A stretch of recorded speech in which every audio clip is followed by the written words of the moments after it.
Welcome to Piano Inspires podcast, celebrating pianists, teachers, and innovators as they share their inspiring stories about the transformative power of music. Attention piano teachers, are you looking to take your teaching to the next level? Introducing a must-have resource for your collection, Inspired Piano Teaching by Marvin Blickenstaff. Delve into this groundbreaking book where decades of wisdom and innovative teaching strategies come together.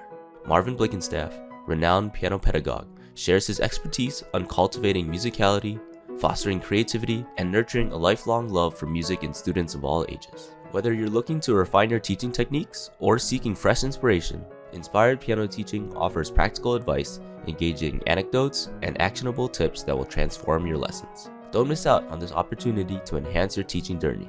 Visit pianoinspires.com/publications to learn more and order your copy today.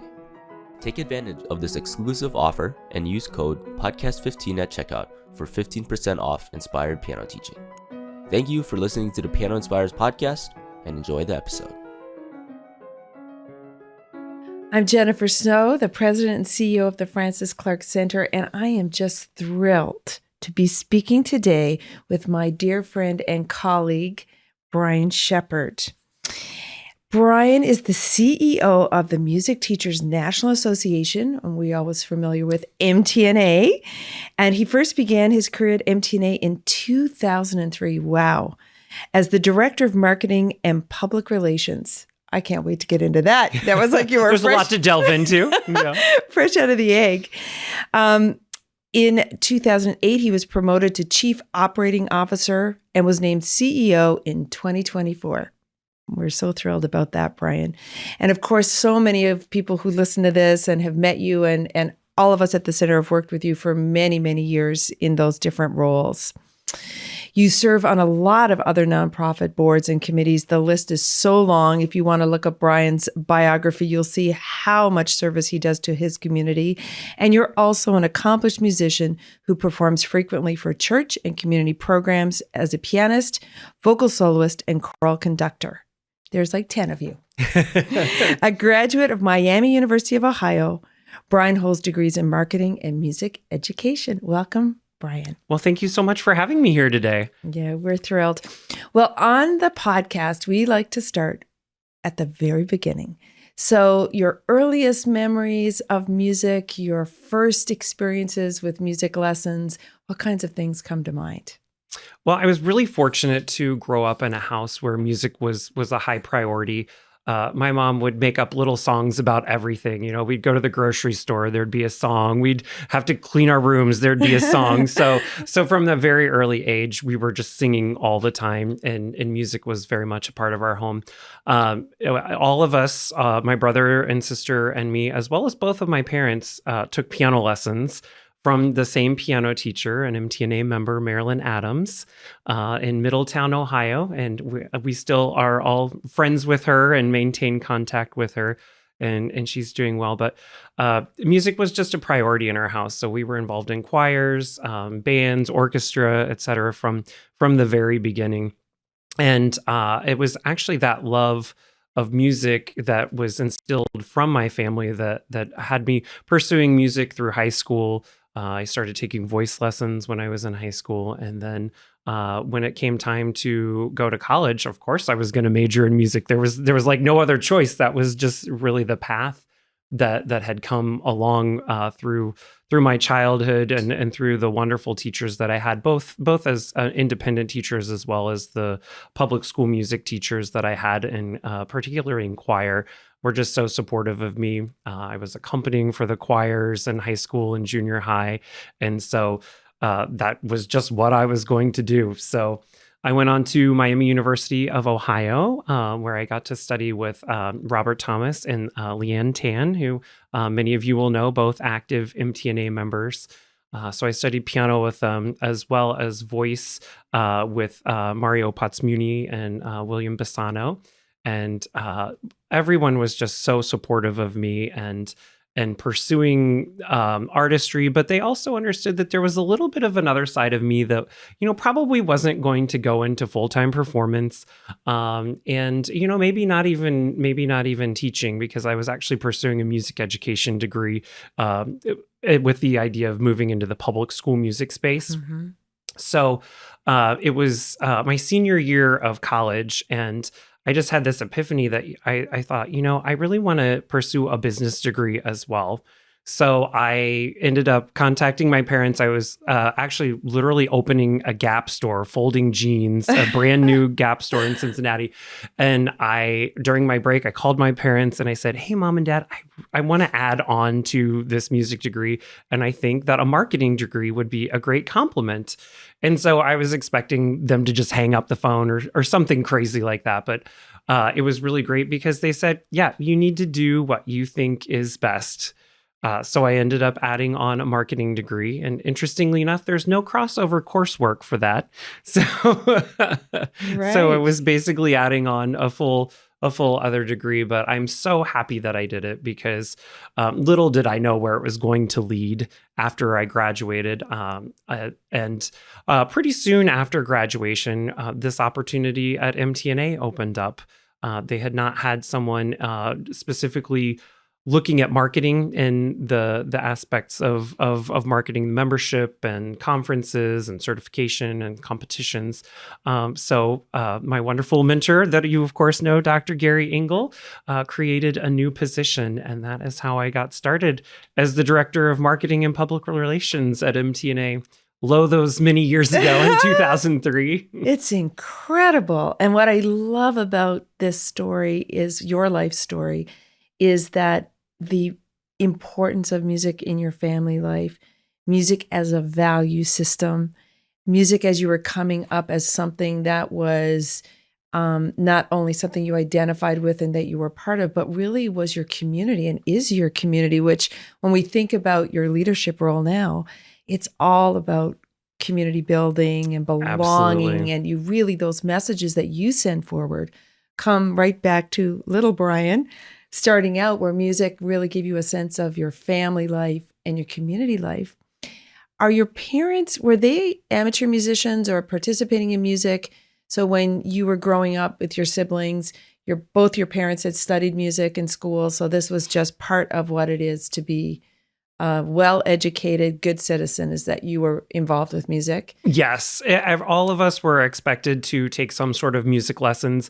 My dad's training had mostly been informal, but he sang in choirs and had taken piano lessons as an adult. And my mom had actually pursued music lessons throughout her entire life, piano and voice lessons, and actually minored in music in college. So she had a little bit more formal training, but it was expected that all of us would really have well-rounded experiences and participate in music. And all of us had to play in some sort of instrument and have at least a few years of piano lessons was the internal requirement for the household. So I'm really grateful for that. And my brother and sister didn't pursue music as far as I did, but have been lifelong lovers of music and appreciators of music, and really the artist citizens that we really need to be creating in addition to performers and teachers. And really that's the core work actually of music teaching, isn't it? Is that we're really about building healthier communities through music experiences. Yes. And this idea that, having grown up in that environment yourself, you deeply understand the importance of music teachers, not only for the expert young person who wants to go on and do things, which is a very small percentage, but this idea, as you say, about artist citizenship. I love that idea. When you were in college, and this is really interesting to me, because most people who have that trajectory, I want to be a music teacher because I was so inspired by my teachers, and you clearly have had amazing teachers. And I want to get back to that a little bit. Yeah. But that one day you decided, I think I want to go into marketing. So is there anything, was there something that you were doing? Is it something that twigged? Was it that you were like, there's more to this than I think? Or what was the seed of all that? Mm-hmm.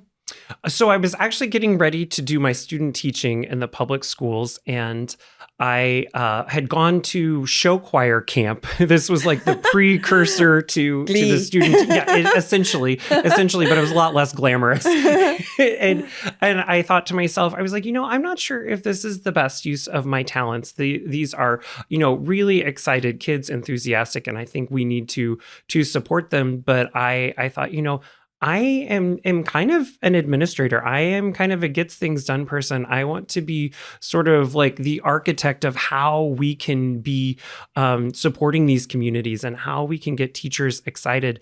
And I just realized that at that point that there are other people who will be better at that and will be the mentors that I had that helped me figure out what I wanted to do with my life, and that I could use my skills in a different area that would be better suited for the things that I bring to the table. And it was kind of weird, as like a 22-year-old that I just had this epiphany, but there was just something that just clicked.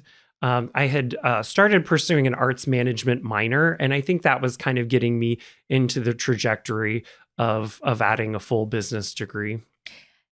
It makes sense when you look from your position now at that moment, because the seeds of that were inside you. I love hearing this story because it's really about what an exceptional person you are.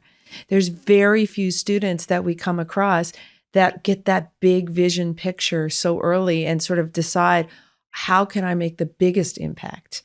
Mm-hmm. And to start seeing that at that age, I think is really extraordinary. That's very inspiring. And I think it'd be very inspiring for other young people to hear, because, music degrees are so rigorous. Right. And the tracks are very laid out for us. So you're in music ed, you're going to be a public school teacher, you're going to run choirs and be this amazing public school educator, which you would have been if you had chosen that route. And to stand back and say, I think there's other things I could be doing too that might have an even bigger impact. And that's sort of the visualization of where you are today. Mm-hmm. Yeah, exactly. Yeah. Oh my goodness, that's wonderful. Teachers. So I want to talk about your music teachers and what they gave you in addition to all your music expertise and love for music. What other things did you get from all those teachers? And then we'll move into your long-standing career at MTNA and this concept of mentorship and how we learn by doing. That sounds great. Well, I could talk about my teachers forever, so I will keep it limited, but they were just so influential in my life in so many ways. And like you said, not just teaching musicianship, not just teaching music history and things like that, but just really supporting me throughout all of the decisions that I made throughout life, good and bad decisions. They were just there for me. So I'll just talk a little bit about each one, if that's okay. That would be wonderful. Some of the key things that I learned with them. So my first piano teacher, Marilyn Adams from Little Middletown, Ohio, she was just an amazing influence. She was obviously very, very big on technique and traditional repertoire, but she also let me bring in whatever I was interested in playing. And we always spent time learning that. Early on, I really wanted to accompany, whether it be choirs, whether it be soloists, whether it just be for my mom singing a church service or something like that. So she very much encouraged that and really taught me the skills that, accompanying is very different, as you well know, than solo playing. And, early on, that was just part of what we did. And she just, throughout my life, has continued to be supportive. When it was time to go to college, she was very helpful in thinking through the decision-making process. And she's just been such a wonderful family friend, too. Our families have known each other for many years. And she always is excited to say that we're the only family that she's taught every single member of the family piano lessons. And that's a really an incredible mentorship supporting adult role. And that is so important when we think about music teachers. It's not just about teaching music. It's about the person. Mm-hmm. And the social, you are very much a people person. So getting you into collaborative music making, supporting all that for you, so important in seeing who you are.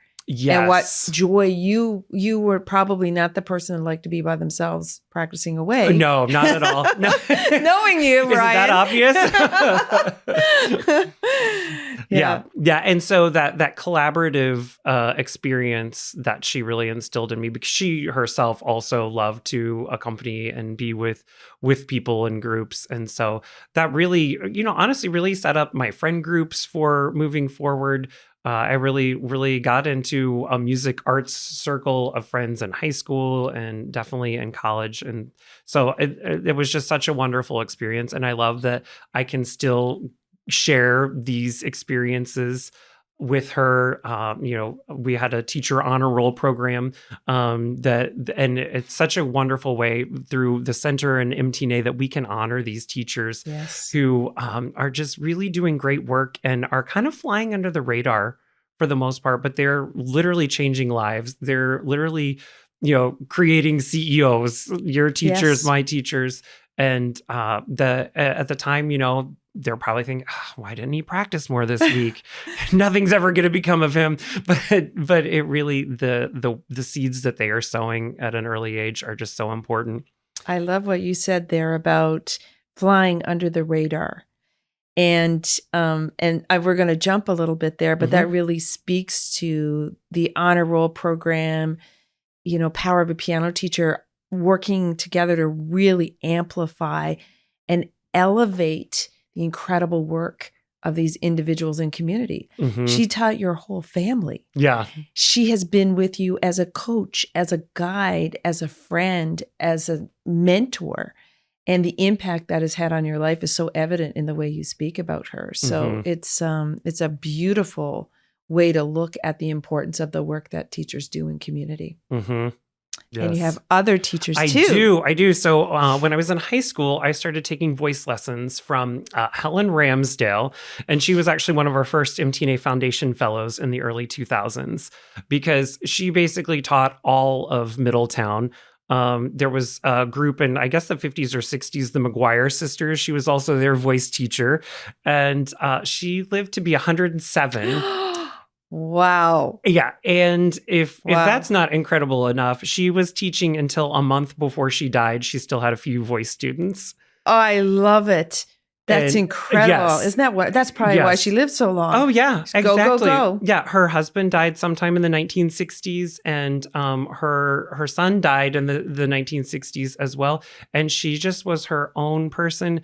And she in addition to, obviously musical things about voice training and technique, she also just taught me really about performance. And she was just such an elegant lady. And everything she did was just so perfect. And, even when I visited her the week before she passed away, everyone said, oh, she doesn't have long to live. And I got there to visit her, and she was there in full makeup. She had this beautiful sweater set on and all her jewelry, and her hair was done. And I was like, wait, I thought she was dying.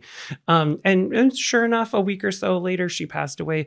But right to the end, she was just always so elegant and refined. And there was, in addition to the musical skills that I learned from her, that was just something that there's sometimes where it's important to be formal and elegant, and in this day and age, no one's ever dressing up, and that's not necessarily a bad thing, but there's some times when it is nice to still do things in a special way like that. And that was something inspiring. She was, yeah, exactly. For you to come in as a young person and be thinking, oh, this person at the end of life, and her end of life was fully living. Oh yeah. Fully living, to present herself as she always does with you, and to care and to show the respect to you and the work that she had done with you. Yeah. That's beautiful. Imagine how excited she was that you were coming to visit. Oh yeah. It was really a special time. We remembered the dog that she had when I was taking voice lessons from her. We talked about Buffy for a long time, and she remembered one of my friends and I, who also studied with her, had won some newly established music scholarships to go to college. And they were established by one of her longtime friends' daughters. And so she hosted a recital for us, and she still remembered the pieces we sang. And she had invited my piano teacher, and I played some piano solos as well, and had a reception for our parents and everything just in her home. And both of these teachers just really taught me the importance of community and valuing people and believing in people and supporting people. and recognizing talent and really providing the resources that are able, not necessarily financial, but just just the support and encouragement that young students need. Another interesting story about Helen is, for those of you who knew Shirley Rout, who was the executive director before Gary, Shirley also studied with Helen Ramsdale. There's something going on here. Yeah. And I think Shirley's in her late 80s or early 90s now. So, oh, wow. So, yeah, Helen definitely had a huge legacy within the city as sort of the grande dame of music in the city. That is incredible. And also when you think about lifelong learning, aging, creatively aging, in the sense that super agers, people who keep going, keep giving, keep doing. Mm-hmm. And in our field, we have so many powerful individuals in communities, big, small, and everything in the middle, who are like this. Mm-hmm. I mean, when we do the gala night here at MTNA and the foundation fellows come up one after another, I mean, it's the most inspiring evening, Mm-hmm. because each of those people has done so much for their communities, for people, touched generations of lives. So Yeah. it's really exciting to hear about those deep connections that you have to MTNA through your teachers as Mm-hmm. well. Would you like to move into, do you have more teachers you want to highlight, or would you like to move into your time at MTNA and now all those experiences and how long you've been there and the changes you've seen happen and how you feel about where you are now at the beginning of this next Sure. phase of Yeah. the organization? Yeah. Well, this is honestly a dream come true, this job. Back when I was 22 and made this decision that I was going to go a different route, but still wanted to be in the arts. I never dreamed that it would be this. I wanted to do something along these lines, but didn't really know at that point in time, as, a young, bright-eyed and, just not really sure what life was going to hold person. But it's been an incredible ride. So the world has changed so much too since 2003. I just was thinking about some of the things that I used to do on my giant computer screen. It was like the monitor was like 3 feet deep, and that was like the new computer then. And it's just crazy how communication has changed. The way we communicate with members, the way we create value for our members has evolved considerably. MTNA has been around almost 150 years now, and up until I'd say probably the like 1990s or so, a lot of what the organization didn't change a whole lot.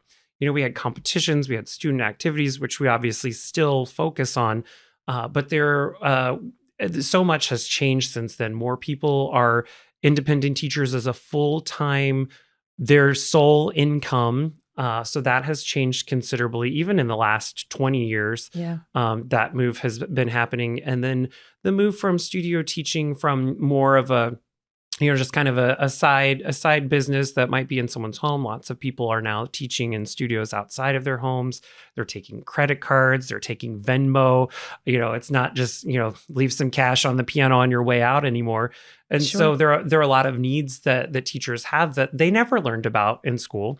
They weren't talking about running a business, which is what has really become the independent teaching profession.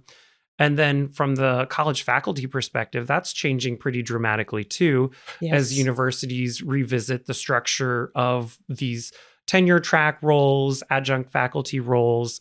So MTNA has really had to evolve over these past few years, well, probably past 10, 15 years, to better serve this population. And, after many years of, kind of doing the same things, Gary recognized that we needed to be really moving in some different directions very early on in his tenure. And we continue to really try to anticipate the needs of the profession and then kind of meet and exceed the expectations of the organization. And I think that as we move forward, one of the things that I really, really want to do is to make sure that MTNA is a place where all people feel welcomed, where people feel like they belong, where people feel like they can contribute. MTNA is not an organization that is an elitist group. We want it to be an organization that welcomes people, whether they took very informal music lessons, or, have a DMA. We want all of these people involved in MTNA and contributing, because our goal is really to take people wherever they are and take them to the next level. We want to provide them something that they can learn, something that you can grow from.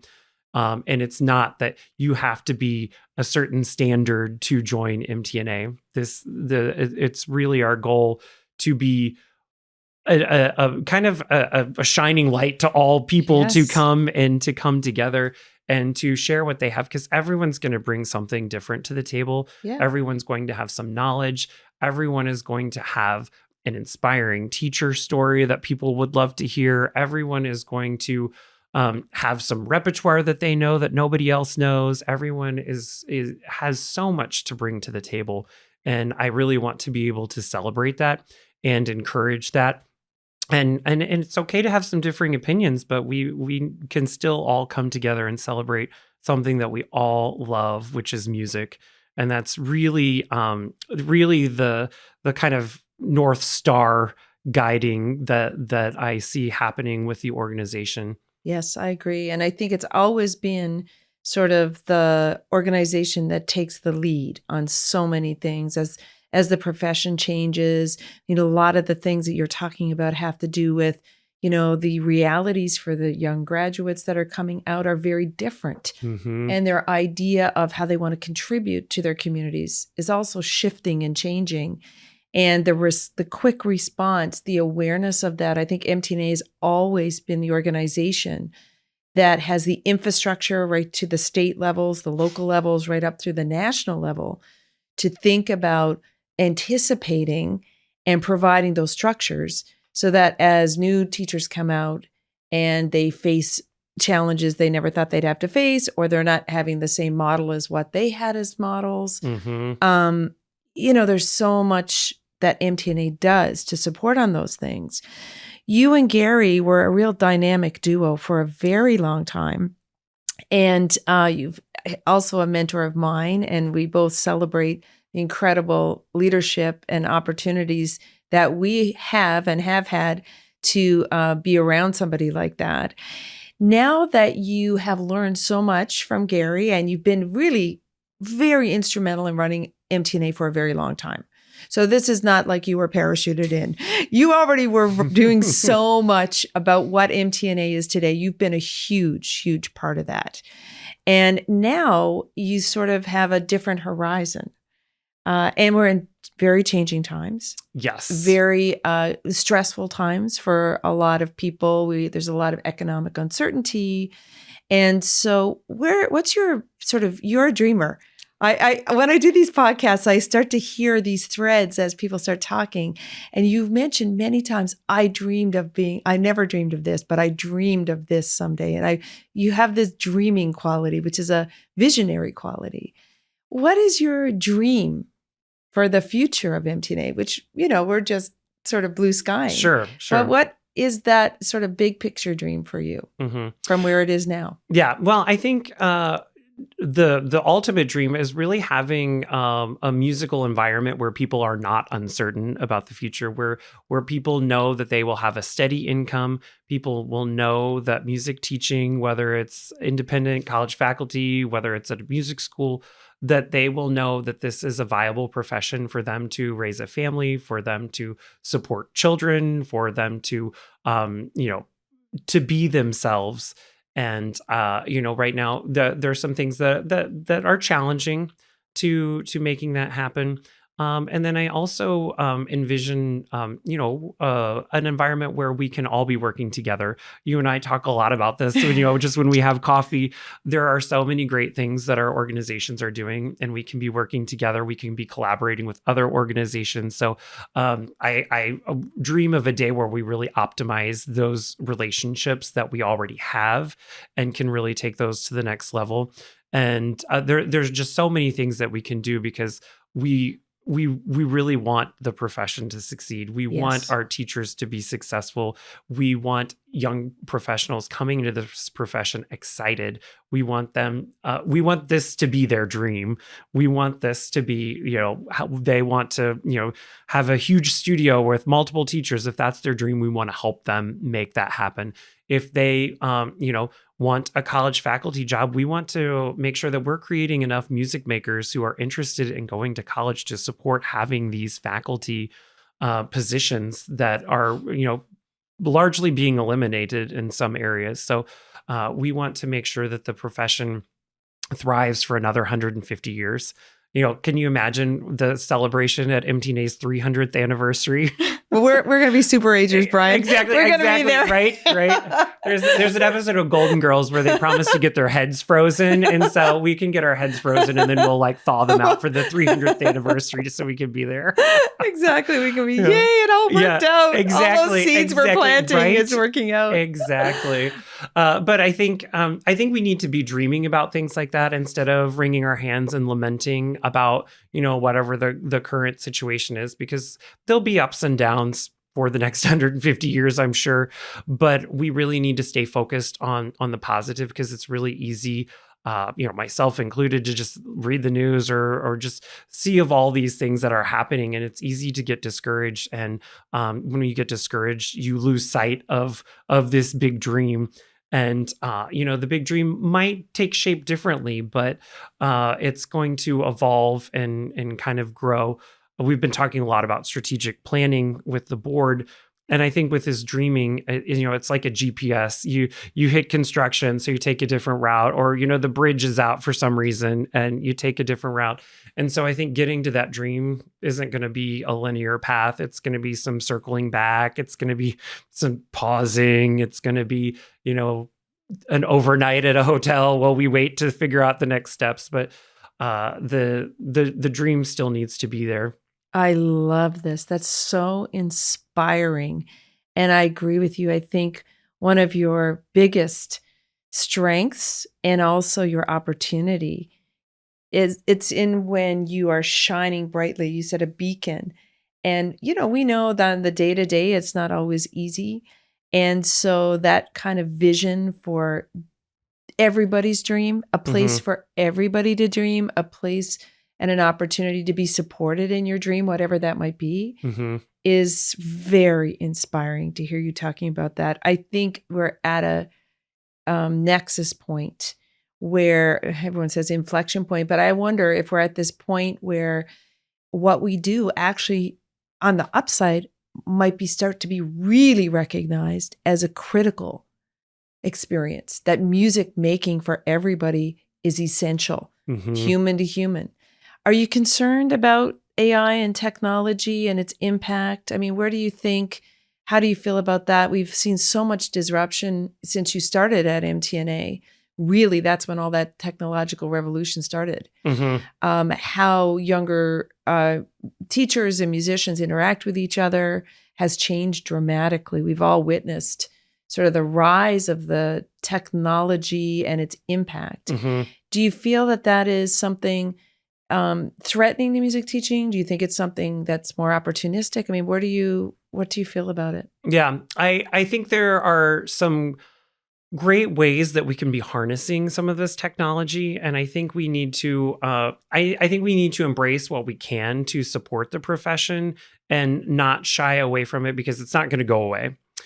So I think there are lots of things that we can do with AI, whether it be studio marketing or some things like that can really be time savers. You can have ChatGPT dictate a letter telling your students that you have to reschedule lessons because you're coming to the MTNA conference or the NCKP conference. And, things like that are super useful and time savers for our members.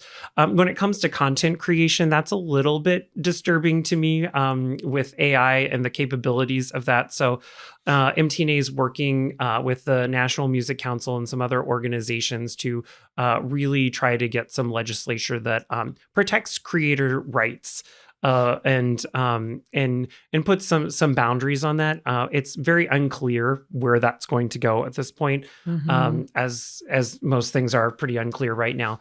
But I think we also need to be we need to be as proactive as possible to protect artists and their work, but also at the same time embrace the things that can improve the quality of life for our members and help them be better entrepreneurs, be more successful teachers. So it's kind of an interesting balance. I think we have to embrace technology as we can, but I think we also need to be advocates for the good old fashioned human Yes. human race here. We've got Yes.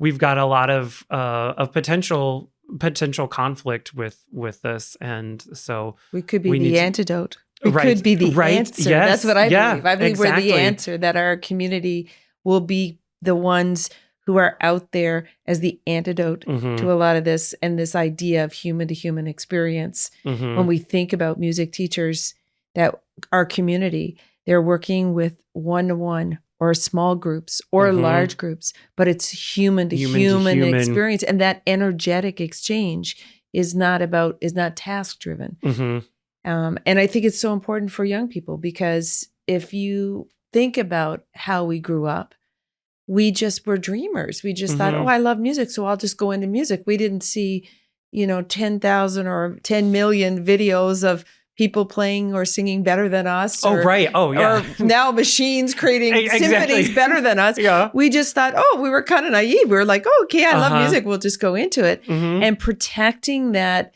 what I call sort of idealism, that dreaming side for young Mhm. people as they come up, I think is going to be really important, not just for pursuing music, Mhm. but for pursuing anything in life, Mhm.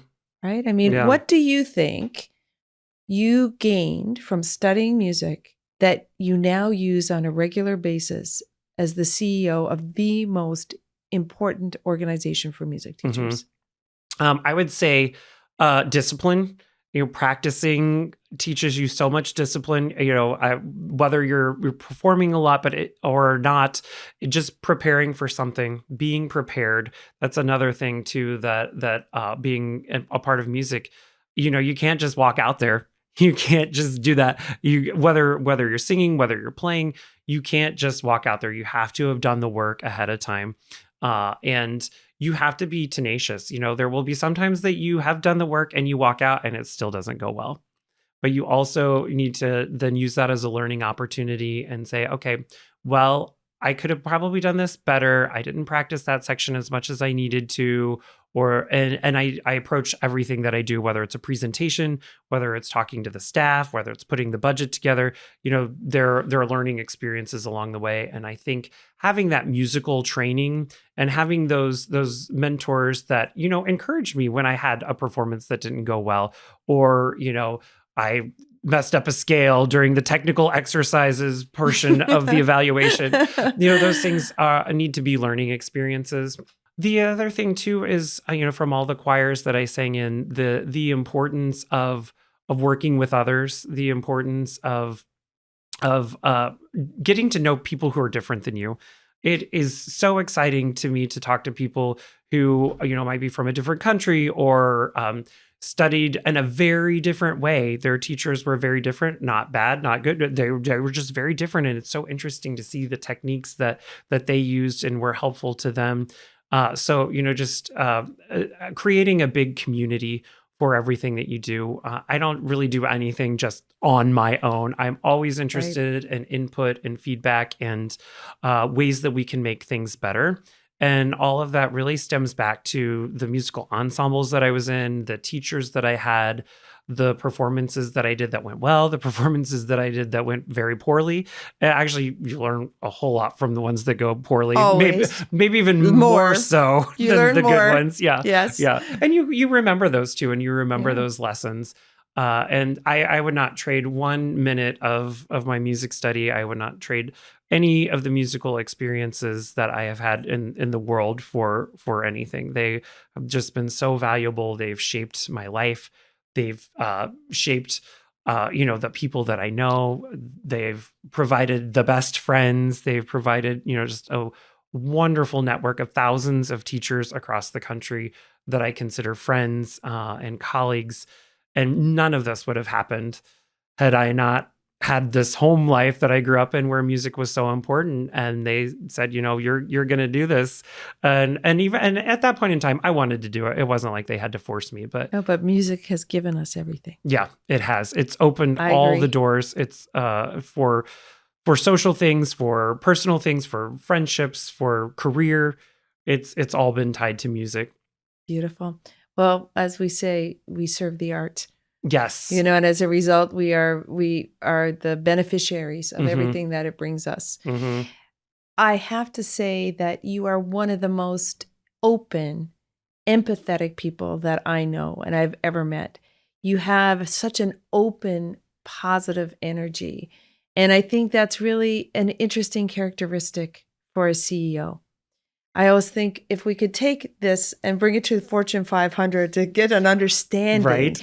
that your value system that's rooted in your family life, in your personal life, in your personal practice as an artist and creative person, your belief in people, your belief in a better world through music and the arts and arts education as highly valued and important for Mhm. humanity. Those things give you this very open energy. How do you reconcile that with a lot of the hard decisions and the strategic decisions you often have to make as the CEO of a large and complex organization? Mm-hmm.